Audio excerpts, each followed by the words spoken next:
Welcome back to Modern Homestead Alaska. We are talking keeping warm in the Alaska winter today and some of the new things we are trying around the homestead. Won't you join us for a video on staying warm Alaska winter style? Welcome to our vlog. We are the Milnes family. We started building a modern homestead outside of Wasilla, Alaska in the summer of 2021. That's my husband, Aaron. I am Jessica, a stay-at-home wife and mom. Our second son, Caleb, lives here with us, along with our daughter, Cody Ann, and the youngest of our family, Wyatt. We brought our two dogs, Tipper and Daisy, and got a new addition, the Alaska dog, Roberto. Let's start out with a little trip around the wood cook stove. I know that this is a topic that a lot of you want me to discuss more often, and I am more than happy to.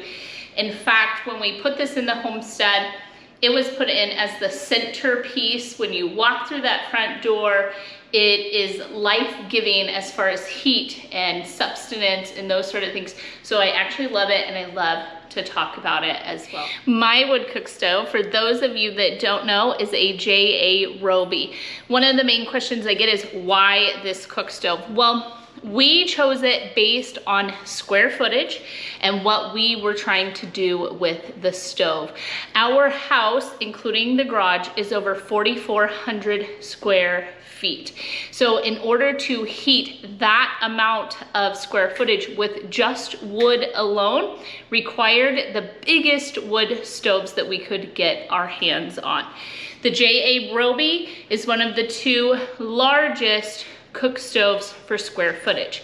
Now, what I'm going to recommend just right off the bat is your house is not going to be identical to mine.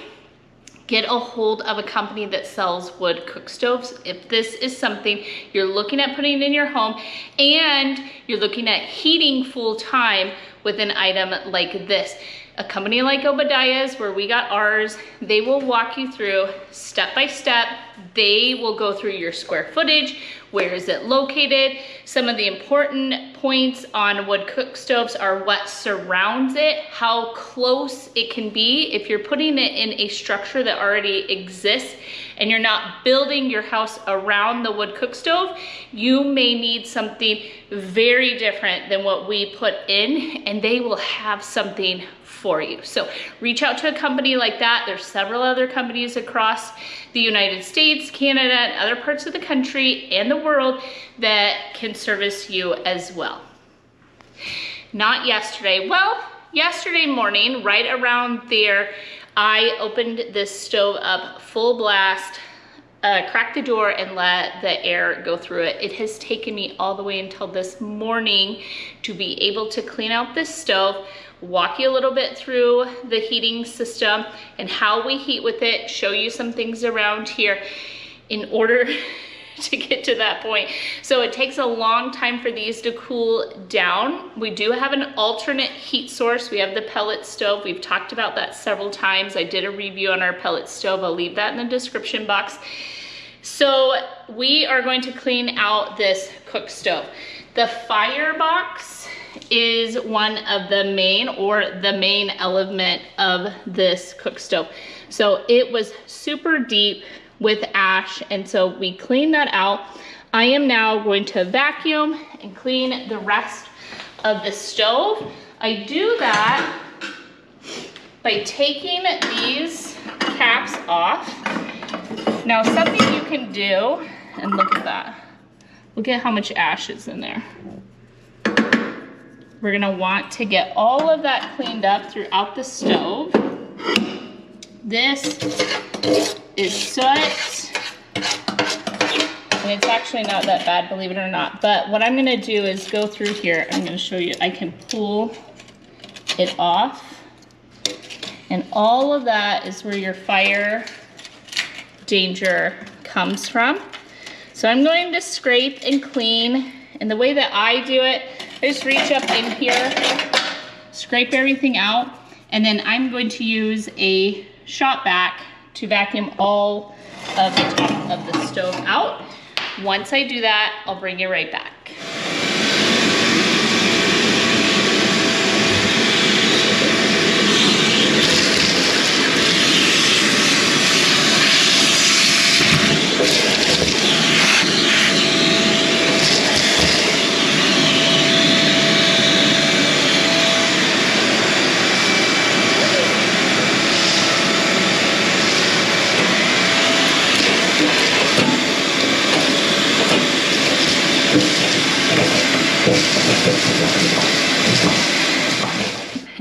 Okay, we are down here in the bottom, and what this bin is, and this is what I'm sucking out of it, and this is the dangerous creosote, and then this is just some ash and some other things. And what happens in the cook stove here, it goes down the side, and this is one of the clean outs for the side around the oven. So I'm gonna clean this out and then show you a couple more things.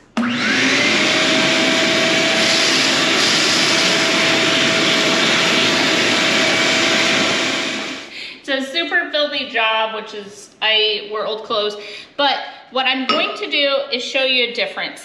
This is the side of the wood cook stove that doesn't regularly get heat. If I am not baking in the oven, the heat actually, the smoke, goes straight back here and then up the chimney. When I move this, what happens is it causes it to go around the oven and then up through here. This is how we would cook with the oven. Well, we don't do that most of the time, and so you get the buildup on this side of the stove. So what I figured out to do was just switch these places, and the high heat burns will burn off this bad stuff, and these will end up going back over there. But look at the difference.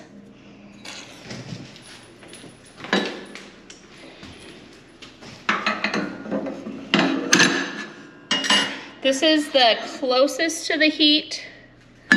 Look at that, hardly nothing. And this one is the furthest from the heat. It's like glass. But all this will come off, believe it or not. So you can scrape that, get it off the best that you can. It's actually really not that bad, believe it or not. And I am going to just wipe down the stove really quick. I just do that with some vinegar and water. You don't really need anything else. Plus, you don't really want to be breaking down the coating that's on your wood stove. So I'm going to give this a good wipe because there is dust and ash from cleaning it out everywhere. Then we'll move on to lighting this stove, and I'll show you how this actually heats our upstairs. Everything's now wiped down and clean. I am ready to start a fire. Before you light your fire, so I just used some brown paper. Aaron left me all these little scraps of wood from when he built the woodshed outside. I don't really have to use a lot of them. Once the fire gets started, we just keep adding logs to it. Both of our fireplaces have something called a catalyst. That is the way in which the heat and the smoke circulate throughout. So this has to be open. That's gonna suck all of the smoke up. This has to be open, which it's now just the smoke is going straight up and out the chimney. We have a triple wall pipe, is what it's called, because it runs through our attic space. And then this is double wall pipe, which, believe it or not, when this is up and as hot as it can go, I can actually touch this pipe. So this pipe doesn't get super warm, which is great. It would be really hot down here from both the inside and the outside, but up top I can actually touch that. This part is the warmer oven. So this runs somewhere upwards sometimes of 200 degrees Fahrenheit, which is 94 degrees in Celsius. So that stays warm as well. And then the oven does stay warm, but it doesn't stay so warm. I store like some pans and stuff in there. If I'm not circulating the heat around it, it doesn't hurt those baking sheets. So we'll get this lit. So you can see the fire is starting. You can actually see it through the glass. I didn't clean the glass, and what I wanted to share about that is when you run the proper burns, which is 2 really hot burns every single day. So we do ours in the morning and in the evening before bed. What that is 15 to 25 minutes of the hottest you can get this stove burning. And that is what's going to burn off all of the other things. If you have a glass, your glass is often, you can't see through it, you can't see the fire or the flame, and you're having to open it to look in it, you aren't doing a hot enough burn, frequent enough. The fire itself is what keeps this glass clean. So make sure that you are doing 2 super hot burns in your wood cook stove or any other wood stove for heating. Ooh, we're starting to smoke. Look at us go. So this immediately is taking off. I will be right back. Berto been eating the stuff on the floor.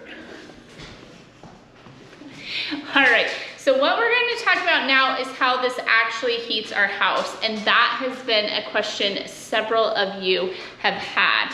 Well, from this angle, what you can see when you look up, the way it works is the heat from this wood cook stove travels upwards naturally. Of course, it does heat the immediate area around the cook stove, but believe it or not, when this is running, my bedroom, which is just off here, and the boys' bedrooms are very cold. We actually heat those rooms from the basement, and I'll show you that in just a second. What this stove is actually heating is the upstairs. What you can see here that we sign, that is actually our upstairs office. The floor of our office is right there. This is the other part of the upstairs. This is actually Cody's bedroom floor.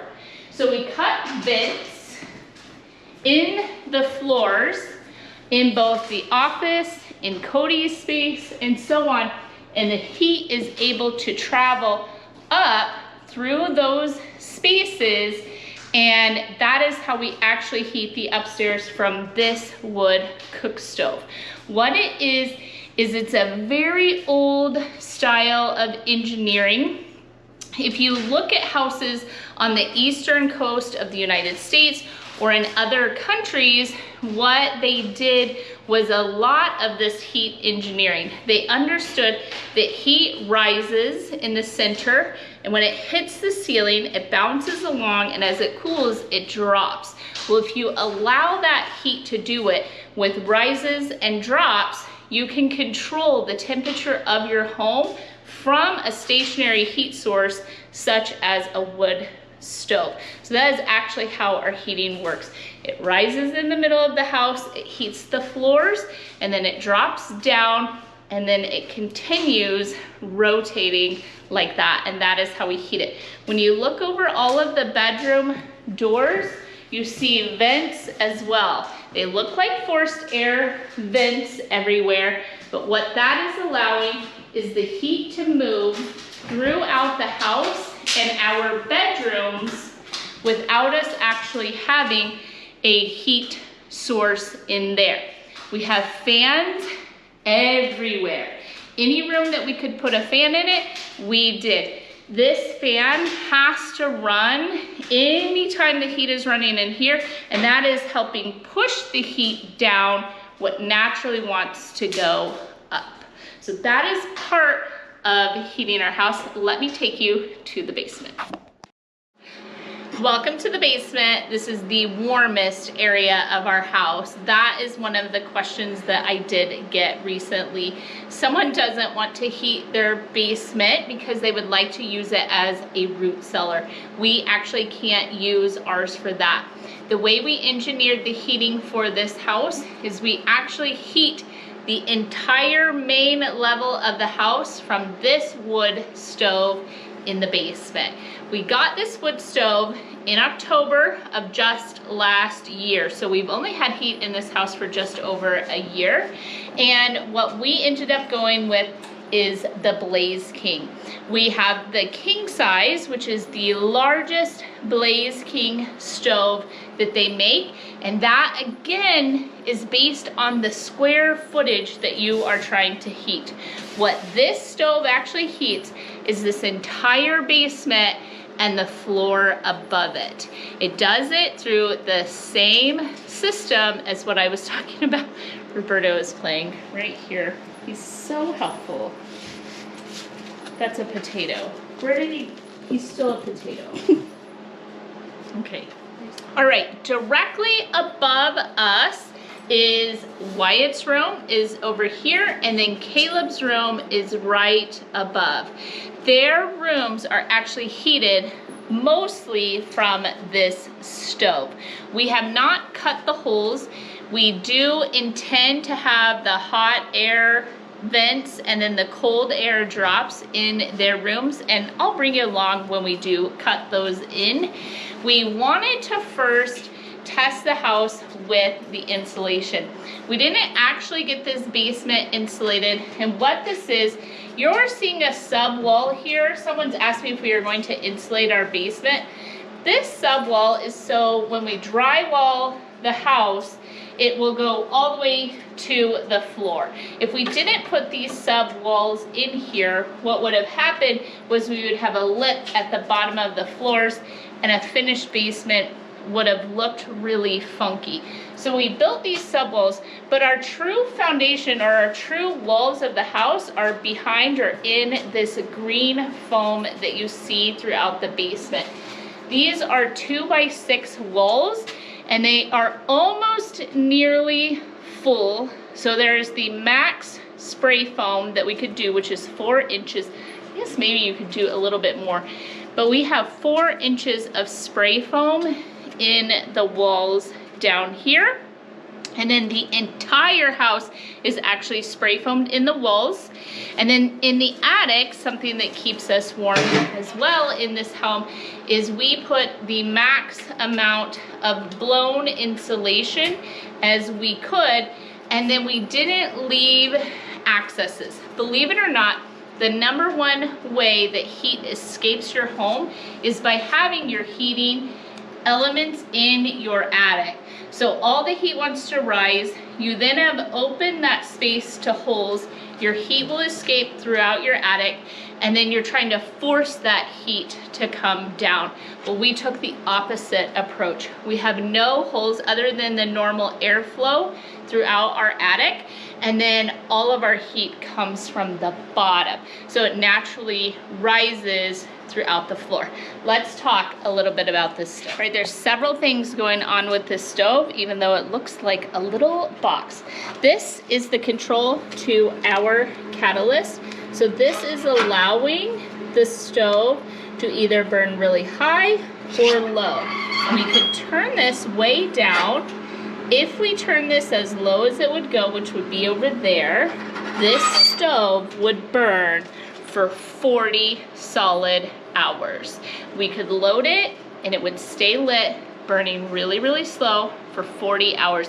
That is a really big bonus to this stove, so that I can load it, have heat, I can go to Anchorage all day, I don't have to worry. Our wood cook stove doesn't go anywhere near this long of a burn time.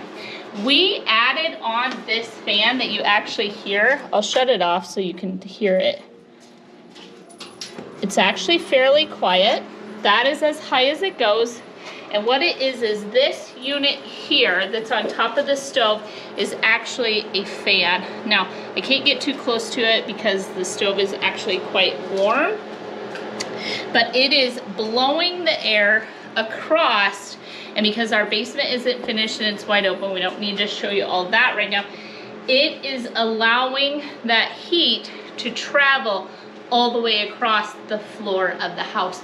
So honestly, no matter where you stand in this basement with that blower on there, it does feel similar in temperature. So now I've opened it. This is the other flue. So this is what dampers down the stove. This is open, and this is now allowing all of the smoke to go up and out of the chimney. Again, this is a double wall. I can touch this chimney and it's warm to the touch.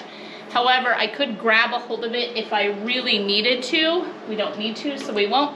And then on the outside of the house, going 2 stories high, is a triple wall pipe. That's the big silver pipe that you see running up the outside of our house. Now, this firebox is massive in comparison to what you have on the wood cook stove, and we are able to put much longer, here's some of our wood, much longer pieces of firewood in here and get a hotter burn than we can on the cook stove. This is engineered to heat. One of the other reasons we chose this stove is it is highly reviewed, very recommended. It is one of the top stoves on the line, and it is still honestly cheaper than any of the oil burners or other kinds of heat that you could put in your house. We can control having wood. We couldn't always control gas or oil or those sort of things, but we can control wood. So that's another reason. And then we just went with the best that we could because this would be our main heat source for our house here in Alaska. If this stove is not going, our bedrooms down on the main level of the house are actually cold. This is what heats them again. So I have just a roasting fire. I've already done the hot burn today. And just us talking, just turning it up, like it literally just kicks up so easy. You can see the glass is clear. It's been kicked down for a while, but this will burn all day long. So let's go ahead and close that down. One of the things to discuss as far as staying warm is concerned here in the house is actually the bedding. So I'm redoing the bedding today. My mom and grandma are coming to visit and they'll be staying in these 2 rooms. But I wanted to share with you something we just got this week. We have 3 to try, but these are all 3 new wool, kind of a throw blanket for the beds. And I got them off of Amazon, and I'm just gonna tell you right off the bat, this is called a Woolly Mammoth is the brand. It literally is super stiff. It's like felt almost, and it's 80% wool, 10% polyester, 5% nylon, and 5% other fabrics. And this is made in India. Right off the bat, I'm not impressed. This one's going to go on Cody's bed. Her room tends to be the warmest of all of the bedrooms because heat rises. We've talked about that. And so this one will go upstairs to Cody's room. We're in Caleb's room, if you're not familiar. We don't have a king size one. Aaron and I have a king size bed, and so we'll have to get one to try. This one, I don't even want to try and say what it's called, but it's spelled P-U-T-I-A-N.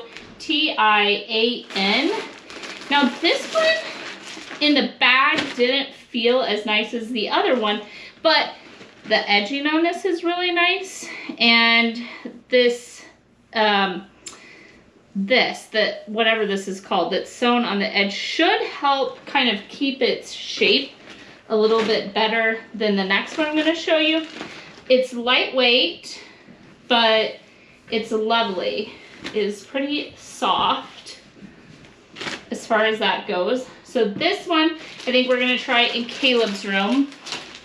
And then Wyatt's bed is going to get this one. This one right off the bat I liked the best, and it's called Backwoods Wool Blanket by Arcticus, A-R-C-T-U-R-U-S is the brand. It's quite a bit thicker, but let me show you what I'm talking about on that stitching. Right off, when I hold up this blanket, if you can see it, it already is not exactly holding that straight line shape. as this other one has kind of a better exterior stitching. Now, Wyatt's room is the coldest of all the rooms, and this one is a little bit heavier, but a lot more flexible than the first one I showed you. So this we're gonna put on Wyatt's bed, and then this one on Caleb's bed. So the other thing we're doing for the beds to stay warm is we have flannel sheets. I just pulled these out of the dryer. Flannel sheets for the winter time, and so that should help as well. The question with the wool blanket is where in the layers to put it. So all the kids have like fuzzy blankets, they have a comforter, they have a top and bottom sheet, and so on. So I think I'm going to put the wool blanket on the sheet. So I'm gonna do bottom sheet, top sheet. On the top sheet, I'm gonna do the wool blanket, then the fuzzy blanket that they like, and then their comforter, and hopefully that extra layer will keep them nice and warm, and we can keep the fires lower at night. If that doesn't work, or it becomes itchy, or there's something going on with it, we'll just keep playing with it. But if you do have a recommendation of where the wool blanket should actually go in the bedding, leave that in the comment section. That would be a great help. Like I said, this is just something we're trying this year. We've never tried electric blankets, we don't own any, and we avoid using any sort of like electric heat in the rooms. So we're just looking for something where we can keep it a little bit cooler for sleeping and yet stay super warm. So this is one of the things to help stay warm here in Alaska winter. Let's move on.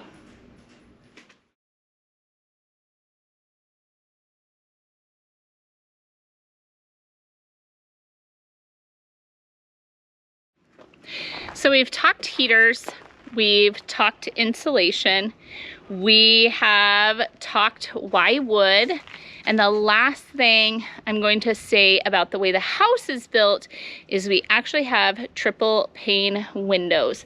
And then in a lot of locations where it isn't necessary to have a window that opens, the windows don't. And a triple pane window that doesn't open, that's been spray foamed around it, doesn't or shouldn't have any areas where air will flow around the window. So really, really good windows, really, really good insulation, and good heaters are the main ways that we are heating and keeping warm here in the Alaska winter. All right, if you looked around and saw some mess, we choose to clean the stove out once a month on like a deep cleaning day. Cody and I are doing a deep cleaning. She is here, she's been recording me the whole time. I greatly appreciate her help today. She's about to tackle the floors for me, which is a big, big help. And I can continue on with my day wiping things down. I hope that I have answered some of your questions on how we stay warm. And then of course, adding those wool blankets is exciting for us to try and add something in. We do keep throw blankets all over the house, not just for warm and cozy, but also so that everyone is staying warm and cozy, not just the emotional feel of it, but the physical as well. So thank you, those of you that have stuck around all the way to the end. We have so much going on around the homestead. I do hope that you will consider joining us by hitting that subscribe button. When you ring the bell, you get notifications. When you give thumbs up and leave comments, all those things help our channel to grow.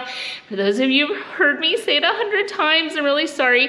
But anyone new around here, we invite you to hang out on the homestead with us. Join our family in this journey. We would love to have you.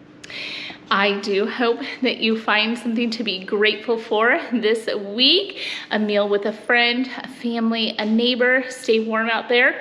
Those of you that are coming into a cold winter with us, be blessed. I do hope and pray blessings on all of you. Thank you again for joining us, and I will catch you in the next video. If you'll come along with me, this is how we make cranberry juice.